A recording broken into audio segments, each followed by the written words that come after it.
Hey everybody, welcome to another living room edition of Baseball Night in New York. It's brought to you by your tri-state Cadillac dealers, Anthony Recker and Andy Martino, joining me this evening. We want to talk about the agreement that was made late last Thursday night between Major League Baseball and the Players Association.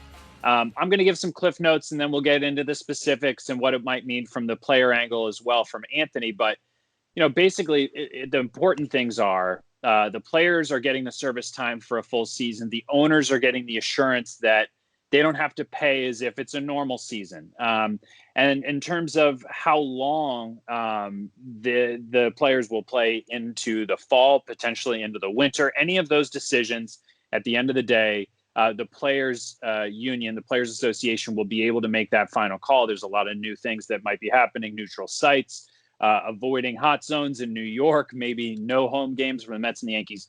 That's all. We'll cross that bridge when we come to it. But Andy, we'll start with you, asking you to try and get specific here. Is there one thing about this agreement that you've been focused on since it was made?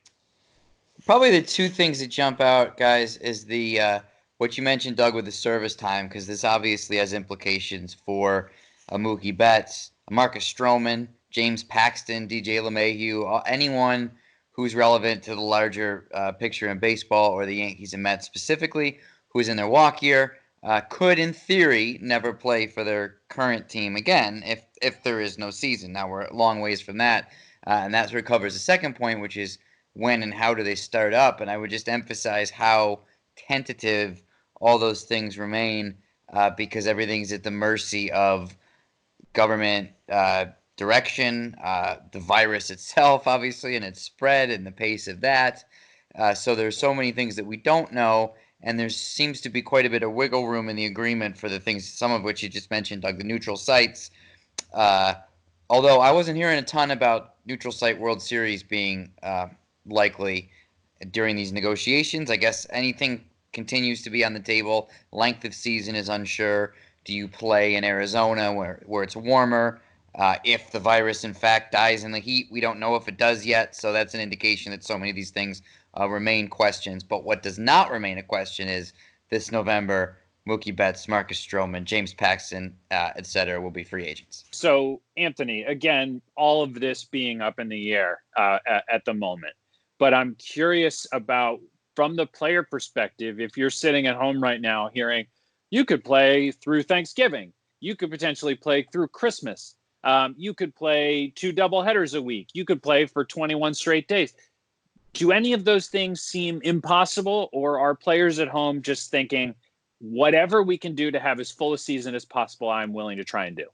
It seems like the players are really focused on whatever they can do to make a season happen and make a good season for the fans happen. Is really where they're at, and that's what they're trying to get at. As far as some of the intricacies of this deal and everything, it seems like it's going to affect players, a little bit differently here and there. But playing 21 straight days, if you played through the minor leagues, you did more than that easily. The 2 doubleheaders a week might be a little bit much, but hey, if they're going to have expanded rosters, some of this stuff, it can all be solved and all be figured out together. And if they end up expanding the rosters, then, playing a couple doubleheaders a week really isn't that big of a deal. I don't know if they're going to make as much money off of that, but they'll probably make, a good amount more. So, why not?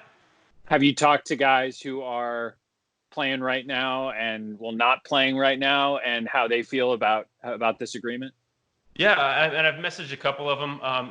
Some of my concerns focused more on the draft and the minor leaguers and some of these guys that are really getting, in my opinion, the raw end of the deal. And talking to some of the players that I talked to, it seems like, as far as the union was concerned and the Players Association, they were trying to get some more protection for these guys, but that just wasn't on the table for, from the owner's perspective. And that's just, to me, that's really sad, because I went through the minor leagues. I spent a lot of time there. I was drafted in the 18th round in 2005. I wouldn't be most likely a part of this draft if I was, up this year. And Andy, you did a good job going through exactly what the service time thing might mean locally. If you're a Mets fan with Marcus Stroman, Yankee fan with James Paxton, I know the trade deadline obviously is going to change as well, and that's something you've been focused on.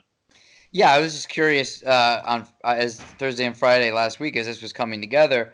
Well, wait a minute. If the perfect scenario here is for the season to start in late May, which any delay could obviously push into June or later. Do we still have a trade deadline in July? And the answer that I got to that from an official involved in these talks was, we don't know when the trade deadline is. And maybe a small detail in the grand scheme of things, but it is like the whole pacing of the season builds to that in a way, and then it comes after that in another way. It sort of divides the season in a sense. And I would certainly bet that it won't be on July 31st. It would make no sense to have a trade deadline a month or two or less into a regular season. So that's another thing to take a look at. I keep thinking about, and I know that this is more complicated than, me sitting in my living room thinking about, but I keep thinking it's possible that this is an opportunity for Major League Baseball to shorten the season, put more emphasis on each game instead of really straining players and themselves to get as close to 162 as they can. Well, like, why wouldn't they just in a shorter period of time make the season shorter? Like, what are the big negatives of doing that? Revenue. At this point, you're done with records being the same. Any amount of home runs, batting average, counting statistics or otherwise are going to be messed up relative to other seasons. But the more games you have, obviously, you have not only attendance, which I believe the ballpark revenue is like 30% of a team's revenue generally. You have the TV contracts, which I believe are based on a number of games, which pay our salaries, the television deals are in so many ways the backbone of the baseball economy, that the more games you have, the better that goes. So they're not going to, one would hope, and I don't think, play a game in a dangerous situation. But that's why they could play with no fans in the seats, because at least you're fulfilling your broadcast contracts to a greater extent at that point. That's why that's very much a possibility. Yeah, forget that question entirely. Actually, I am just on team 162 after that answer. Anthony, what do you think about the prospect of playing in front of no fans? Yeah, I mean, obviously that doesn't excite anybody. Nobody wants that to come to that. There were questions asked to these players before this, really all came down, and we really started seeing, all these big changes all the way across the country. But it seems like the players, don't really want to do that. But if they have to, they absolutely will. For some of the reasons that Andy just mentioned. I mean, it's going to be safer for people. It's going to be better for people, and you're still going to be able to put your product out there and still hopefully bring some joy to people's lives. All right. We do a thing on the Say Anything podcast that Andy and I used to co-host every week. Still do. It's a different world then, Doug. We're on hiatus, like many things are. We used to do My Saturday Night, which if you did something fun on Saturday, you could share. If you did something fun on Sunday and your Saturday was kind of blah, you could share that as well. So I wanted to ask you guys, both of you guys being parents, what you did this past weekend to try and break up the monotony that is Monday through Friday. Did you do anything fun? Anthony, we'll start with you. We got the kids a domino set, and my wife and I put together, it wasn't an extensive thing. We probably could have made it a little bit bigger. But as far as I was concerned, it was as much as I was going to do. A nice little domino set. We had them all kind of run over, and, they all fell over, and I don't know. It wasn't very successful. Andy, what about you? 90s disaster movies are helping. We watched Independence Day on Saturday night. They're working for a 7-year-old. We've done a couple of Jurassic Parks lately. Like movie time like that is good for the weekends, because as many homeschooling parents know right now, you got to structure the weekdays. You got to schedule on the fridge. 9 a.m. is math and 10 a.m. is writing, and et cetera, et cetera. So the weekend is about, like, let's keep our PJs on if we want to, put the movie on, and just not worry about the structure that we need during the week. So Independence Day sound a little by the way, scary. holds up. What's that? I mean, it does sound a little scary for a 7-year-old. Independence Day and Jurassic Park.